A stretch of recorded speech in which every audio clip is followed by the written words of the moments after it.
പാകിസ്ഥാന്റെ വ്യോമമേഖല പൂർണ്ണമായും അടച്ചിട്ടുണ്ട്. ഇന്ത്യക്കെതിരെ ആക്രമണം ആരംഭിച്ചുവെന്നാണ് പാകിസ്ഥാൻ അവകാശപ്പെടുന്നത്. ഇന്ത്യയുടെ സൈനിക താവളങ്ങൾ ആക്രമിച്ചുവെന്നവർ പറയുന്നുണ്ട്, വിമാനത്താവളങ്ങൾ ആക്രമിച്ചുവെന്ന് പറയുന്നുണ്ട്. പാകിസ്ഥാനിലെ 8 നഗരങ്ങളിലാണ് ഇന്ത്യ ശക്തമായ തിരിച്ചടി നടത്തിയത് എന്നുള്ള വിവരങ്ങൾ കൂടിയുണ്ട്. ഇസ്ലാമാബാദിലടക്കം തിരിച്ചടി ഉണ്ടായി എന്നുള്ള സൂചനകൾ നമുക്ക് ലഭ്യമാകുന്നു. ലാഹോർ, പെഷവാർ, റാവൽപിണ്ടി, സിയാൽകോട്ട് എന്നീ നഗരങ്ങൾ, ഗുജറൻവാല, അട്ടോക് നഗരങ്ങളിൽ വലിയ തിരിച്ചടി പാകിസ്ഥാന് സംഭവിച്ചിരിക്കുന്നു എന്നാണ് നമുക്ക് ലഭ്യമാകുന്ന വിവരം എന്നുള്ളതാണ്. ഇതിൻ്റെയൊക്കെ വിശദാംശങ്ങൾ 10:10 കൃത്യമായി തന്നെ നമ്മുടെ സേന വിശദീകരിക്കും.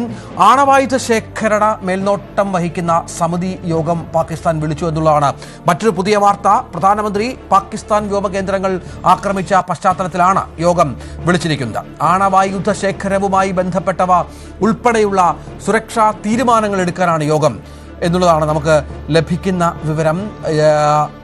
ടി.ജെ. സജിത്ത് ഏറ്റവും പുതിയ വിവരങ്ങളുമായി ചേരും. സജിത്ത്, പാകിസ്ഥാന്റെ വ്യോമകേന്ദ്രങ്ങളടക്കം നമ്മൾ ആക്രമണം നടത്തുന്നുണ്ട്. നമുക്കറിയാം, ആണവായുധമുള്ള രാജ്യമാണ് പാകിസ്ഥാൻ. അതുമായി ബന്ധപ്പെട്ട ഭീഷണിയൊക്കെ പാകിസ്ഥാൻ മന്ത്രിമാരുടെ ഭാഗത്ത് നേരത്തെ ഇന്ത്യക്കെതിരെ ഉണ്ടായിരുന്നു. ഇപ്പോൾ എന്താണ് അവരുടെ അടുത്ത ലക്ഷ്യം, നീക്കം? രഞ്ജിത്ത്, ഏറ്റവും പ്രധാനപ്പെട്ട ഒരു കാര്യം, പാകിസ്ഥാൻ തന്ത്രപ്രധാനമായ യോഗം വിളിച്ചിരിക്കുന്നു. പാകിസ്ഥാൻ വിളിച്ചിരിക്കുന്ന യോഗത്തിന്റെ ഉദ്ദേശം പാകിസ്ഥാന്റെ ആഭ്യന്തര സുരക്ഷയുമായി ബന്ധപ്പെട്ട പ്രധാനപ്പെട്ട യോഗമാണ് പാകിസ്ഥാൻ പ്രധാനമന്ത്രി വിളിച്ചു ചേർത്തിരിക്കുന്നത്. പാകിസ്ഥാൻ പ്രധാനമന്ത്രിയുടെ ഷഹബാസ് ഷെരീഫിന്റെ ഈ നീക്കത്തിന് പിന്നിൽ ന്യൂക്ലിയർ സുരക്ഷയടക്കമുള്ള തന്ത്രപ്രധാന കാര്യങ്ങളിലേക്കാണ് അവരുടെ ആലോചന എന്നാണ് മനസ്സിലാക്കുന്നത്. കാരണം ഇരു രാജ്യങ്ങളും തമ്മിലുള്ള സംഘർഷം അതിരൂക്ഷമായി തുടരുന്നു. വ്യോമ മേഖലകളിൽ നിരന്തരമായ ആക്രമണം നടത്തുന്നു. ഇന്ത്യയും പാകിസ്ഥാന്റെ തന്ത്രപ്രധാനമായ സ്ഥലങ്ങളിൽ ആക്രമണം നടത്തുന്നു. എയർ സ്റ്റേഷനുകൾ, ഒപ്പം തന്നെ മറ്റു മിലിറ്ററി സ്റ്റേഷനുകളിലേക്കൊക്കെ ആക്രമണം ഉണ്ടായേക്കാം എന്ന തിരിച്ചറിവ് പാകിസ്ഥാനുണ്ട്. ഇത് മുന്നിൽ കണ്ടുകൊണ്ടുകൂടിയാണ് പാകിസ്ഥാന്റെ ഇപ്പോഴത്തെ നീക്കം. അതായത് പാകിസ്ഥാന്റെ കൈവശമുള്ള ഈ ന്യൂക്ലിയർ ആയുധങ്ങളുടെ സുരക്ഷ സംബന്ധിച്ച മേൽനോട്ട സമിതിയാണ് വിളിച്ചു ചേർക്കുന്നത് എന്നാണ് ഇപ്പോൾ റോയിട്ടർ റിപ്പോർട്ട് ചെയ്യുന്നത്.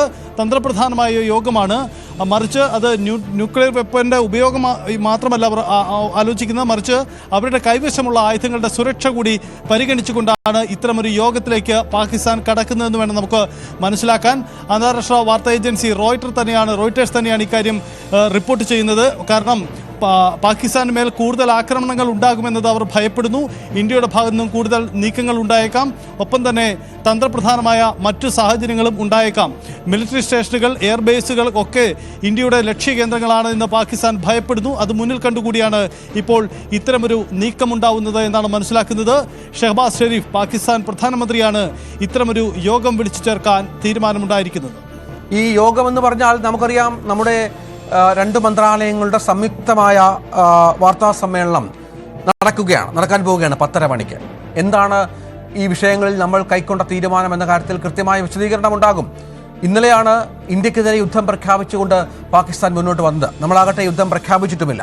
ഇത്തരത്തിൽ വല്ലാത്ത ആശങ്കയിലും ആശയക്കുഴപ്പത്തിലുമായ രാജ്യം, അവരുടെ പ്രത്യാക്രമണമൊക്കെ പരാജയപ്പെടുന്ന പശ്ചാത്തലം, നമ്മളാകട്ടെ 8ഓളം നഗരങ്ങളെ ടാർഗറ്റ് ചെയ്ത് വളരെ കൃത്യമായി ആക്രമണം മുന്നോട്ട് കൊണ്ടുപോകുന്ന പശ്ചാത്തലമൊക്കെ ഇതിനോട് ചേർത്ത് വെക്കണം. ഇങ്ങനെ എല്ലാം കൂടെ കാണുമ്പോൾ അവിടുത്തെ രാഷ്ട്രീയ നേതാക്കൾക്കിടയിൽ, ഭരണാധികാരികൾക്കിടയിൽ പോലും പല ആശയക്കുഴപ്പങ്ങളുണ്ട് എങ്ങനെ പ്രതിരോധിക്കണമെന്ന കാര്യത്തിൽ. ഇതിൻ്റെയൊക്കെ പശ്ചാത്തലത്തിൽ കൂടിയാണോ, ഇതൊക്കെ കൃത്യമായി ചർച്ച ചെയ്യാൻ തന്നെയാണോ ഈ യോഗം ചേരുക, സൈത്ത്? തീർച്ചയായും. കാരണം പാകിസ്ഥാന്റെ പ്രധാനപ്പെട്ട കേന്ദ്രങ്ങൾ ഇന്ത്യ കടന്നാക്രമിക്കുന്നു എന്ന ഭയം പാകിസ്ഥാനുണ്ട്. ഇന്ന് ഉച്ചയ്ക്ക് 12 വരെ പാകിസ്ഥാന്റെ എയർബേസ് പൂർണ്ണമായും ബാൻ ചെയ്തുകൊണ്ടുള്ള നിയന്ത്രണം നിലവിൽ തന്നെ അവർ വരുത്തിയിട്ടുമുണ്ട്. ഇതിനു പുറമെ കറാച്ചി തുറമുഖമടക്കമുള്ള ഇടങ്ങളിലേക്ക് ഇന്ത്യയുടെ ആക്രമണം മുന്നിൽ കണ്ട് മുൻകരുതലുകൾ സ്വീകരിച്ചിട്ടുണ്ട്. കഴിഞ്ഞ ദിവസം റാവൽപിണ്ടി അടക്കമുള്ള മറ്റിടങ്ങളിലേക്കും ഇന്ത്യയുടെ കടന്നാക്രമണം ഉണ്ടായിരുന്നു. ഇത് മുന്നിൽ കണ്ടുകൂടിയാണ് പാകിസ്ഥാന്റെ ഈ നീക്കമെന്ന് വേണം മനസ്സിലാക്കാൻ. ന്യൂക്ലിയർ വെപ്പൺ, തങ്ങളുടെ കൈവശമുള്ള ന്യൂക്ലിയർ വെപ്പണെല്ലാം സുരക്ഷിതമാണ് എന്ന് പരിശോധിക്കുന്നതിന് വേണ്ടിയുള്ള സമിതിയാണ് വിളിച്ചു ചേർക്കുന്നത്. ആ സമിതിയുടെ രൂപം ഇങ്ങനെയാണ്. ജനങ്ങളും ഒപ്പം തന്നെ മിലിറ്ററി ഓഫീഷ്യൽസും കൂടെ ഉൾപ്പെടുന്ന ഒരു പ്രത്യേക സമിതിയാണ് ആഭ്യന്തര സുരക്ഷയുമായി ബന്ധപ്പെട്ട് പാകിസ്ഥാനുള്ളത്. ന്യൂക്ലിയർ വെപ്പന്റെ അടക്കമുള്ള സുരക്ഷ പരിശോധിക്കുന്നതിന് വേണ്ടിയും വിലയിരുത്തുന്നതിന് വേണ്ടിയുള്ള സമിതിയാണ് ഇപ്പോൾ പ്രധാനമന്ത്രി വിളിച്ചു ചേർക്കുന്നത്. പാകിസ്ഥാന് ഭയമുണ്ട് ഇന്ത്യയുടെ കടന്നാക്രമണത്തിൽ. പ്രത്യേകിച്ച് ഇന്ത്യയുടെ കഴിഞ്ഞ ദിവസത്തെ നീക്കത്തിൽ 3 പ്രധാനപ്പെട്ട എയർ ബേസുകൾ പാകിസ്ഥാന് വലിയ നാശനഷ്ടങ്ങൾ ഉണ്ടായിട്ടുണ്ട്.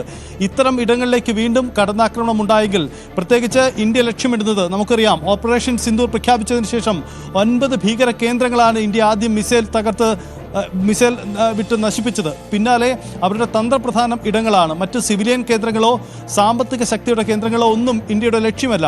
രണ്ടാമത് പാകിസ്ഥാൻ തിരിച്ചടിക്കാൻ തുടങ്ങിയപ്പോൾ ഇന്ത്യ ലക്ഷ്യം വെച്ചത് പാകിസ്ഥാന്റെ വ്യോമ പ്രതിരോധ സംവിധാനങ്ങളാണ്. ലാഹോറിലെ വ്യോമ പ്രതിരോധ സംവിധാനങ്ങളടക്കം ഇന്ത്യ വലിയ നാശനഷ്ടം വരുത്തിയിരുന്നു.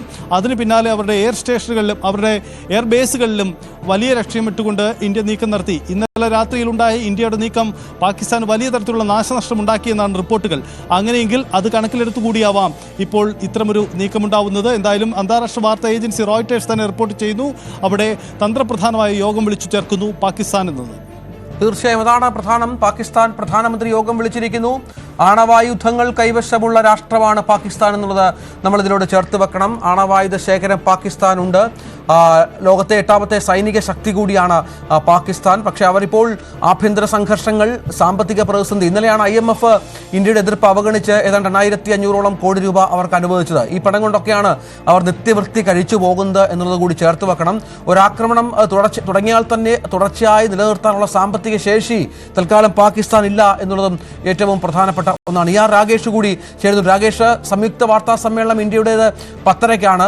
പാകിസ്ഥാൻ നിർണായക യോഗം വിളിച്ച പശ്ചാത്തലം കൂടിയുണ്ട്.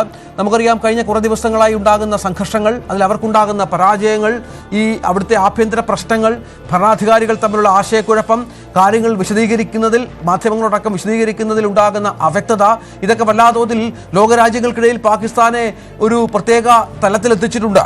ഇത്തരം ആശയക്കുഴപ്പങ്ങൾ അവസാനിപ്പിക്കുക, ഇനിയും ഇത്തരം കാര്യങ്ങളിൽ എങ്ങനെ മുന്നോട്ട് നീങ്ങണമെന്ന കാര്യത്തിൽ തീരുമാനമെടുക്കുക, ഇത്തരത്തിൽ പല കാര്യങ്ങൾ ആ യോഗത്തിൽ സംഭവിച്ചേക്കാം. എന്താണ് പ്രതീക്ഷിക്കേണ്ടത്?